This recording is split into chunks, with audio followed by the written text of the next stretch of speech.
하나님께서 미워하시는 것에 대해서 말씀을 나누는 마지막 7번째 시간입니다. 하나님께서 미워하시는 것으로 잠언 6장 17절부터 19절에 보면 첫째가 교만한 눈, 그리고 둘째 거짓된 혀, 셋째 무죄한 자의 피를 흘리는 손, 넷째 악한 계교를 꾀하는 마음, 다섯 번째 빨리 악으로 달려가는 발, 그리고 여섯 번째 거짓을 말하는 망령된 증인, 여기까지 봤고, 그리고 일곱 번째 형제 사이를 이간하는 자라고 말씀을 합니다. 따라서 오늘은 형제 사이를 이간하는 자, 이런 제목으로 하나님 말씀 나누도록 하겠습니다. 성경 말씀을 통해서 우리는 형제 사이에 관한 하나님의 지침을 찾을 수가 있습니다. 그것은 이스라엘 12지파의 기업을 나누고 그들에게 주신 지침 속에서 찾을 수 있는 것입니다. 이들은 형제지만 사실은 배다른 형제들이었죠. 우선 우리의 기초 지식을 위해서 형제 사이에 하나님께서 세우신 세 가지 중요한 지침을 잠깐 생각해 보겠습니다. 항상 기억하시면 좋습니다. 형제 사이에 하나님께서 세우신 첫 지침은 상호 권리 존중입니다. 상호 무엇을 존중한다고요? 권리를 존중해야 된다. 하나님께서는 각자 지파에게 기업을 주십니다. 그들은 서로 각자의 권리를 존중해야 하는 것입니다. 각자에게 권리가 있습니다. 그러나 동시에 한계가 있습니다. 형제들은 서로 각자의 권리를 존중해야 한다. 이게 하나님 말씀의 지침입니다. 중요한 원리입니다. 기억하고 적용하며 사시기를 바랍니다. 형제 사이에 하나님께서 세우신 두 번째 지침은 강자가 도와야 된다. 그리고 약자의 어려움을 유익의 기회로 삼지 말아야 된다. 이게 중요한 지침입니다. 예를 들어서 어떤 형제가 경제적 어려움을 겪으면 할 수 있는 대로 도와야 하는 것입니다. 그런데 이때 이자를 받으면 안 돼요. 돈이 없어서 어려운 약자에게 이자까지 받는다면 얼마나 더 어려워집니까? 따라서 약자의 어려움을 유익의 기회로 삼지 말아야 됩니다. 이걸 통해서 돈도 더 벌어야 되겠다 이러면 안 돼요. 그리고 안식년이 되면 모든 빌려줬던 돈을 탕감해 주어야 합니다. 즉 강자가 약자를 돕는 것입니다. 바로 이것이 형제 사이에 하나님께서 내리신 지침입니다. 그래서 우리 교회에서도 이거를 시작을 했지 않습니까? 그래서 하고 있는데 여러분들 스스로의 삶 속에서도 이 지침을 이해하고 가능하면 적용을 하시기 바랍니다. 그러면서 강자 돈 더 있는 분들은 그럼 나 손해하냐? 손해줘. 근데 왜 해요? 하나님이 보시니까. 이 부분을 잘 생각하셔야 돼요. 하나님은 절대 손해나게 하시는 분이 아닙니다. 세 번째로 형제 사이에 하나님께서 세우신 세 번째 지침은 권리의 재정비입니다. 권리의 재정비. 희년이 되면 50년이 되면 각자에게 주어진 기업이 다시 회복이 된다. 예수 그리스도께서 오셔서 전하신 복음의 핵심이 바로 이거예요. 희년. 혹시 어려워서 팔았었다 할지라도 이제 다시 되돌려집니다. 그렇게 해서 모든 사람에게 다시금 기회가 주어집니다. 그러니까 복음이 가난한 자에게 전파된다고 하는 거예요. 근데 그 회복된다는데 싫어할까 하는 사람이 누가 있겠습니까? 그래서 권리를 재정비함으로 어려운 사람들에게 다시금 기회가 주어지는 것입니다. 이것은 하나님께서 이스라엘 백성에게 세우신 규례였습니다. 오해하지 마십시오. 그걸 국가가 해서 한다? 아닙니다. 국가가 하면 안 돼요. 국가도 자기 멋대로 하면 안 됩니다. 우리 모두에게 권리를 줘야 돼요. 공산당 사회주의자들 그런 사람들이 그런 얘기를 하는데 절대로 그건 비성경적인 이야기입니다. 어느 누구도 권리를 침해하면 안 돼요. 형제 간에 지켜야 될 원리, 이 성경적인 원리를 여러분들이 기억하고 사시게 되기 바랍니다. 누구든지 하나님 말씀 원리대로 살게 되면 참된 형제 관계를 유지할 것입니다. 하나님께서는 형제들이 화목하기를 원하십니다. 그래서 이런 귀한 원리를 우리에게 명하신 것입니다. 그런데 형제 사이를 이간하는 자가 있습니다. 꽤 많습니다. 형제 사이를 이간한다는 말은 형제 사이에 싸움을 일으키는 것을 말합니다. 하나님께서는 화평의 하나님이십니다. 그러나 마귀는 싸움과 분쟁을 일으킵니다. 형제는 같은 피를 나눈 누구보다 가깝고 화목해야 되는 사이입니다. 그런데 그 사이에까지 싸움을 일으킨다라고 하는 건 정말 악한 것입니다. 하나님께서는 분쟁을 일으키는 자를 미워하십니다. 그걸 기억하시기 바랍니다. 오늘 말씀이 그것을 우리에게 말씀하죠. 그런데 싸움 제조기 같은 사람이 있습니다. 이 사람이 가면은 좋은 사이에 분열이 생기고 갈등이 생기고 싸움이 벌어져요. 이런 사람은 하나님께서 싫어하십니다. 오늘 말씀을 생각하면서 우리는 싸움 제조기 같은 사람이 결코 되지 말아야 합니다. 오늘 말씀은 형제 사이에 갈등이 있었던 어떤 한 사람이 예수님께 나와서 그 문제 해결을 요청하는 장면으로 보여집니다. 우리는 이 말씀을 통해서 귀한 교훈을 얻게 되기를 원합니다. 우선 싸움 제조기의 특징을 살펴보기를 원합니다. 우리가 피해야 될 점들입니다. 자, 싸움 제조기의 첫 특징은 무분별입니다. 무분별. 분별력이 없다, 이런 얘기입니다. 오늘 본문을 보면 한 사람이 예수님에게 재산 문제에 대해서 질문을 합니다. 13절에서 말씀합니다. 무리 중에 한 사람이 이르되 선생님, 내 형을 명하여 유산을 나와 나누게 하소서 하니, 그러자 예수님께서 말씀하십니다. 14절 함께 읽어보겠습니다. 이르시되 이 사람아, 누가 나를 너희의 재판장이나 물건 나누는 자로 세웠느냐 하시고. 아멘. 결국 예수님께서 이 사람의 재산 문제에 관여하지 않으셨습니다. 물론 그 시대에도 재판장이 있죠. 그러나 예수님은 이 역할을 맡은 분이 아니라는 말씀이기도 하고, 하여간 이 재산 문제에 관여하지 않으십니다. 자, 이 점이 중요한데, 예수님께서는 때로 한센병, 나병 환자가 예수님께 소리치면서 다가올 때 그를 고쳐주셨던 것을 기억을 하실 것입니다. 지붕을 뜯고 중풍병자를 사람들이 내렸을 때에도 고쳐주셨습니다. 사람들이 배고파할 때 5,000명의 남자들을 먹여주셨던 것도 여러분들이 기억을 잘 하실 것입니다. 그런데 이때는 끼지를 않으셨어요. 이것은 무엇을 말합니까? 바로 분별력을 말하는 것입니다. 예수님께서는 하나님의 아들입니다. 세상에 예수님께서 나서지 못할 일이 뭐가 있겠습니까? 그런데 주님께서 이 일에는 나서지 않으셨습니다. 바로 이것이 분별력을 말씀하는 것입니다. 저는 항상 분별력을 위해서 조용히 기도하곤 합니다. 내가 나서야 되느냐 말아야 되느냐. 사실 분별이 쉬운 일이 아니기 때문에 그렇습니다. 그런데 싸움 제조기, 형제 사이를 이간하는 자의 특징은 무분별하게 나서는 것입니다. 이들은 자신이 나설 일이 아닌데 나서서 오히려 분란집에 부채질을 하곤 합니다. 그러는 사람들이 의외로 많습니다. 미국 서부 개척 시대 아파치 인디언들이 한 번은 미국 기병대를 습격했던 일이 있었습니다. 그리고 기병대의 금고를 빼앗았습니다. 그 안에 금괴가 들어있었는데 문제는 이 인디언들이 금고를 한 번도 본 적이 없었다는 사실입니다. 열쇠 번호를 맞춰야 된다는 사실을 모르는 상태니까 이 사람 저 사람 나서가지고 열겠다고 그러는데 한 인디안이 안 열리니까 도끼로 내리 찍었습니다. 그러나 소용이 없어요. 다른 인디안이 나서서 이번에는 금고를 줄에다가 메고는 말을 타고 질질질질 끌고 다녔습니다. 아무 소용이 없습니다. 또 다른 인디안이 나서서 금고를 불에다가 올려놨습니다. 뭐 그런다고 열리나요? 안 열리죠. 아 뜨거 하고 열리나요? 안 열리지. 결국 다른 인디안이 나서가지고 금고를 높은 언덕에서 골짜기로 떨어뜨렸습니다. 근데 워낙 튼튼한 금고라서 열리지를 않습니다. 할 수 없이 인디언들이 그 금고를 포기하고 그냥 갔습니다. 근데 며칠 지나서 미국 기병대가 금고를 발견했습니다. 그리고 재정출납관이 가서 금고 열쇠의 비밀번호를 맞춰서 돌렸습니다. 그러니까 어떻게 됐을까요? 열렸죠. 와, 다 천재들이죠.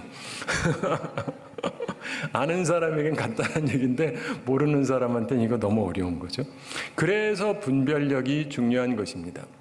무조건 나선다고 해서 일이 해결되는 것이 아닙니다. 그런데 싸움 제조기들은 무분별하게 나서고 그래서 문제를 오히려 더 크게 만드는 경우가 많이 있습니다. 그런 사람은 절대로 되지 마시기 바랍니다. 싸움 제조기의 둘째 특징, 사소한 일에 집중합니다. 어떤 일에 집중한다고요? 사소한 일. 모든 일에는요, 중요한 게 있고 사소한 게 있어요. 근데 싸움 제조기, 형제 사이를 이간시키는 사람들을 보면 사소한 일에 집중하는 문제점을 가지고 있습니다. 본문 15절 말씀 함께 읽어보겠습니다. 그들에게 이르시되 삼가 모든 탐심을 물리치라. 사람의 생명이 그 소유에 넉넉한 데 있지 아니하니라 하시고. 아멘. 무슨 말씀입니까? 예수님께서는요, 보다 더 중요한 것을 집중하게 하십니다. 소유가 정말 중요한 게 아니라 더 중요한 것이 있다. 예전에 미국에서 남과 북이 갈라져서 남북 전쟁을 했을 때가 있었죠. 그때 전쟁이 거의 끝나갈 무렵에 남군이 워싱턴 DC를 공격을 했습니다. 대통령이 있는 데를 공격을 했어요. 당시에 링컨 대통령이 전투를 직접 보려고 나왔답니다. 근데 링컨 대통령이 키가 큰 사람이었습니다. 6피트 4인치라서 거의 190 넘어서 2m에 가까운 굉장히 큰 사람이었어요. 전쟁터 가까이에 서가지고 관찰하고 있는 링컨 대통령, 워낙 큰 키여서 적들에게 좋은 표적이 될 만하지 않습니까? 대통령의 모습을 발견한 한 육군 중위가 링컨을 향해서 소리쳤습니다. 이 바보 같은 이라고! 어서 엎드려요! You stupid! Get down! 대통령을 바보라고 말한 겁니다. 물론 구하려고 한 거라는 건 아시겠죠? 링컨 대통령은 그 다음날 자기에게 바보라고 소리쳤던 그 중위에게 감사 편지를 보냈다고 합니다. 그러니까 존경받는 대통령이 된 거죠.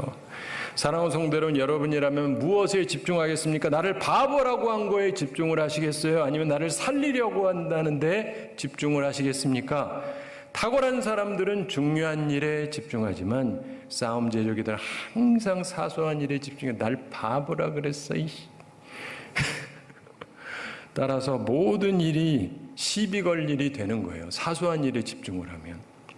형제 사이를 이간시키는 사람들을 보면 항상 사소한 일에 집중하는 문제점을 가지고 있습니다. 여러분은 그러지 마시기 바랍니다.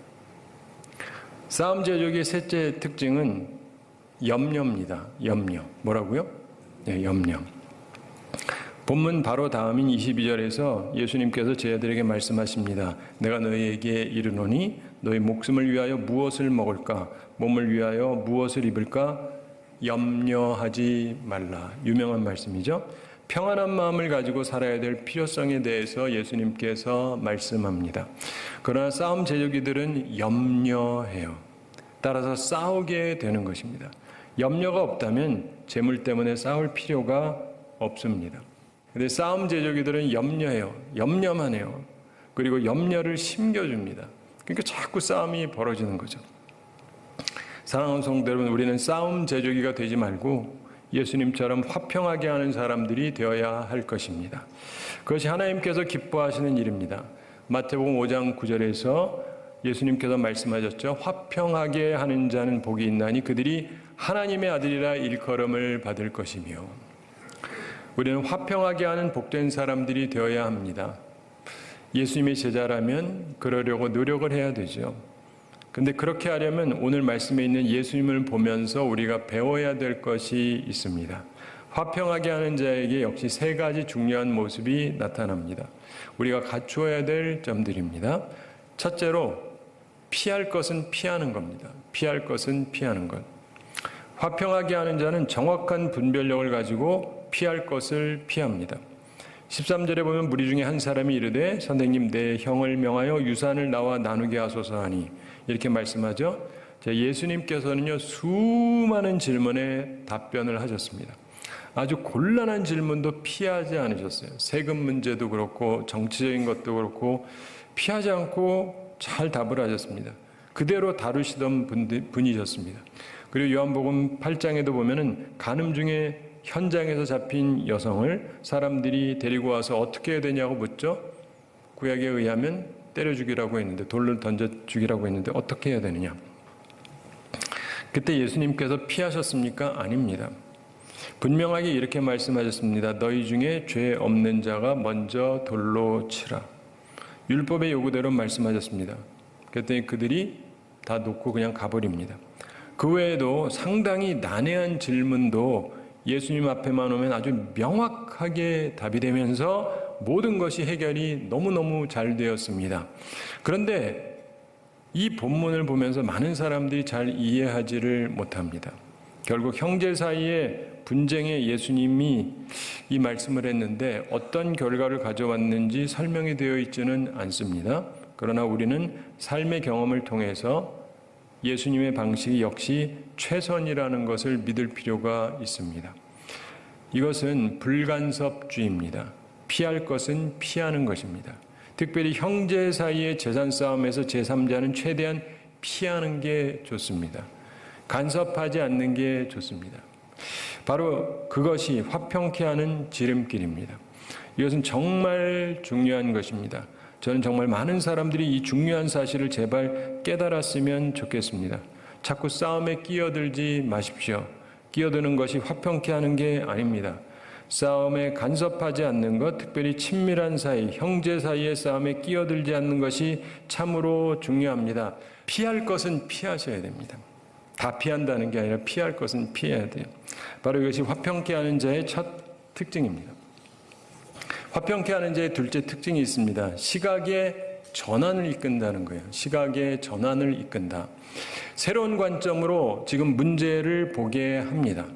본문 15절에서 예수님께서 말씀하시죠. 15절 함께 읽어보겠습니다. 그들에게 이르시되 삼가 모든 탐심을 물리치라. 사람의 생명이 그 소유에 넉넉한 데 있지 아니하니라 하시고. 아멘.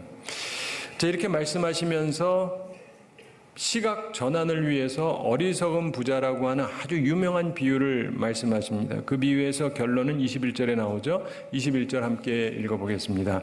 자기를 위하여 재물을 쌓아두고 하나님께 대하여 부요하지 못한 자가 이와 같으니라. 아멘. 이 부자가 돈을 엄청나게 쌓아놨어요. 그리고 이제 잘 먹고 잘 살아야 되겠다 그러는데 하나님께서 너 오늘 밤 데려갈 건데 그럼 이거 누구 거냐? 이 얘기예요. 그러니까 돈이 있다는 게 나쁘다는 게 아니라 어차피 오늘 죽을 거면 돈이 좀 더 많은 건 별 의미가 없잖아요. 그렇죠? 사람에게 정말 중요한 것은 생명입니다. 생명을 위해서 음식도 필요하고 생명을 위해서 소유도 필요한 것이죠. 근데 생명의 주관자 되시는 하나님에 대해서는 아무 관심도 없으면서 단지 소유가 많기만 하면 안전하다 이렇게 생각하는 것은 어리석다라고 주님이 가르쳐 주시는 것입니다. 예수님께서는 보다 중요한 것, 보다 핵심적인 것으로 우리의 시각을 전환시키시는 것입니다. 이것을 통해서만 참된 화평이 이루어질 수 있기 때문입니다. 빅토르 위고의 소설 중에 이런 이야기가 나옵니다. 불란서 혁명 직후에, 물론 이건 소설 얘기입니다.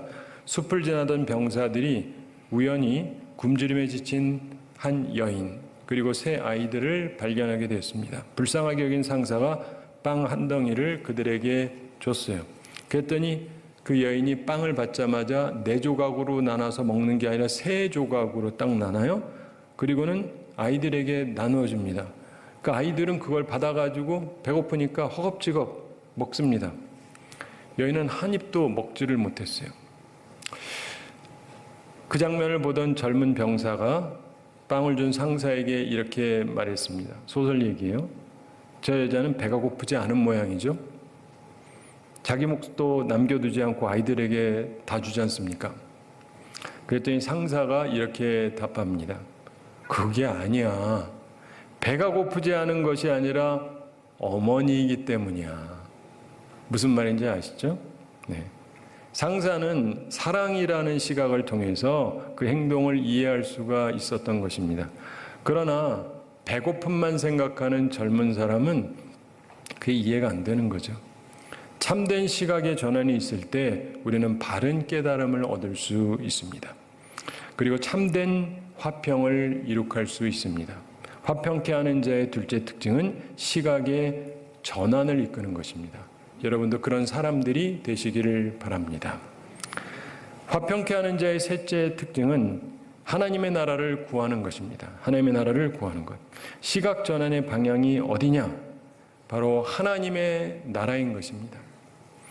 본문 이후에 예수님께서 설명하시면서 뒤에 나오는 부분에 31절에 다만 너희는 그의 나라를 구하라. 그리하면 이런 것들을 너희에게 더하시리라. 이렇게 말씀합니다. 그러면서 33절 초반에서 너희 소유를 팔아 구제하여 낡아지지 아니하는 배낭을 만들라 이런 말씀을 하십니다. 자, 이 말씀은 처음에 있던 상황에 대한 비교적인 설명의 말씀입니다. 형제끼리 재산 문제로 싸울 것이 아니라 오히려 재산을 팔아 구제하는 것을 하나님께서 기뻐하신다는 것입니다. 따라서 예수님께서 이 재산 문제에 불간섭으로 나선 이유가 명확해집니다. 이 형제들은 하나님을 기쁘시게 하려는 자들이 아니었던 것입니다. 피 한 방울 섞이지 않은 남도 도와야 되는데 한 피를 나눈 형제가 서로 탐욕 때문에 싸우는 일에 나서서 무슨 이익이 있겠습니까? 이쪽이 더 갔나 저쪽이 더 갔나? 도덕심보는 똑같은데. 무엇보다 우리는 이 말씀을 통해서 정말 하나님의 나라를 구하는 사람들만이 참된 화평, 평화를 누릴 수 있다라고 하는 진리를 보게 되는 것입니다. 그러니까 하나님의 나라를 꼭 구하시기 바랍니다. 여러분 쉽게 이렇게 생각해 보세요. 어떤 형제가 하나님의 나라를 구합니다. 그래서 부모님께서 남기신 유산을 가지고 선한 일에 사용하기를 원합니다. 그래서 어려운 사람들을 구제했다고 생각을 해 보십시오. 얼마나 아름다운 일입니까? 그런데 어떤 형제는 탐욕에 사로잡혀 있습니다. 그래서 부모님께서 남기신 유산을 가지고 한 푼이라도 자기가 더 차지하려고 혈안이 되어서 싸웁니다. 어느 곳이 화평하겠습니까? 하나님 나라를 먼저 구하는 자들에게 화평이 있는 것입니다. 사랑하는 성도 여러분, 하나님의 나라를 먼저 구할 때 참 화평이 이루어지는 것입니다. 게다가 주님 말씀하신 그대로 하나님이 축복하셔서 그 외에 필요한 것들을 주께서 더하십니다. 이걸 체험하고 사는 게 진정한 신앙인의 삶입니다. 꼭 그렇게 사시게 되기를 바랍니다. 오래전에 세계적인 부자 중에 한 사람으로 꼽히던 미국의 폴 게티라고 하는 사람이 있었습니다. 근데 이 사람이 재산을 노리고 어떤 사람들이 그의 손자 하나를 납치해 갔습니다. 그리고는 100만 불을 요구했습니다.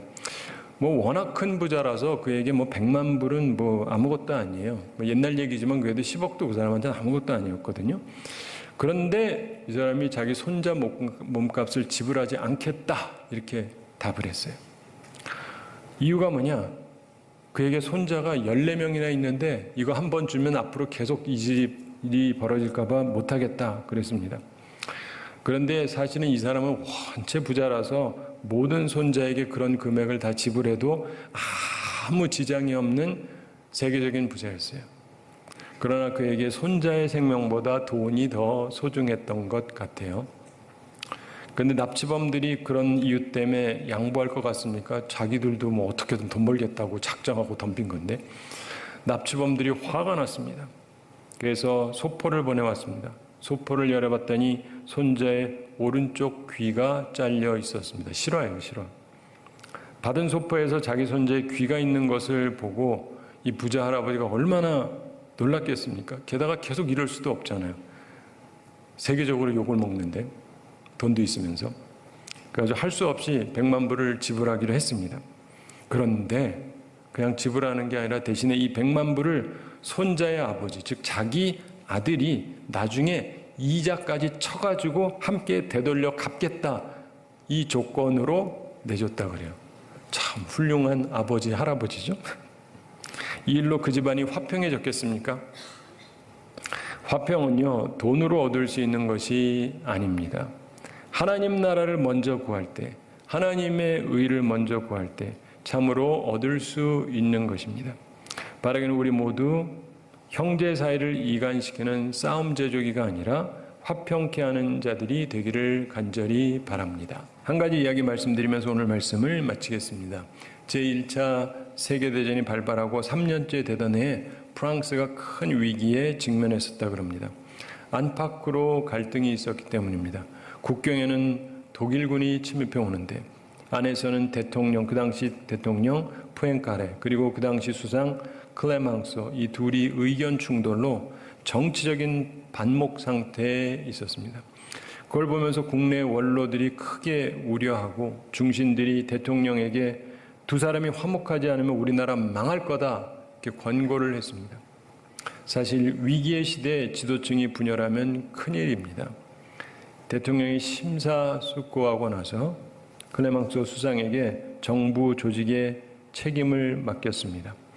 그랬더니 조직 위임을 맡은 클레망소가 웃으면서 푸엥카레도 영웅이로군 그러면서 순순히 따랐다 그럽니다. 결국 두 사람이 악수하는 순간 둘의 얼굴은 침통했고 눈에는 눈물이 흘렀습니다. 조국의 비상사태를 맞아서 자기 주장을 접어주고 큰 의를 위해서 서로 양보하면서 하나가 되는 순간이었습니다. 이 일로 프랑스 국민들이 다시 힘을 얻었고 군인들도 사기가 올라서 결국 독일을 물리치고 승전하였던 것입니다. 사랑하는 성도 여러분, 참된 화해는 좀 낮은 것 포기하고 더 높은 것을 바라볼 때 이루어질 수 있는 것입니다. 형제 사이를 이간하는 자, 싸움 제조기들은 낮은 것, 돈, 권력 이런 것만 바라봅니다. 그러나 화평케 하는 자는 더 높은 것, 하나님의 나라를 바라봄으로 평화를 일으켜 나가는 것입니다. 형제 사이에 필요한 것은 더 많은 재산, 더 많은 권력 이런 게 아니고요. 화평인 것입니다. 우리에게 필요한 것 역시 화평입니다. 우리나라에도 필요한 게 이거라고 생각되지 않으십니까? 바라기는 더 높은 것을 바라보고 화평케 하는 자가 되어서 하나님의 자녀로서 합당한 삶을 살아가는 우리 모두가 되기를 우리 주님의 이름으로 축원합니다.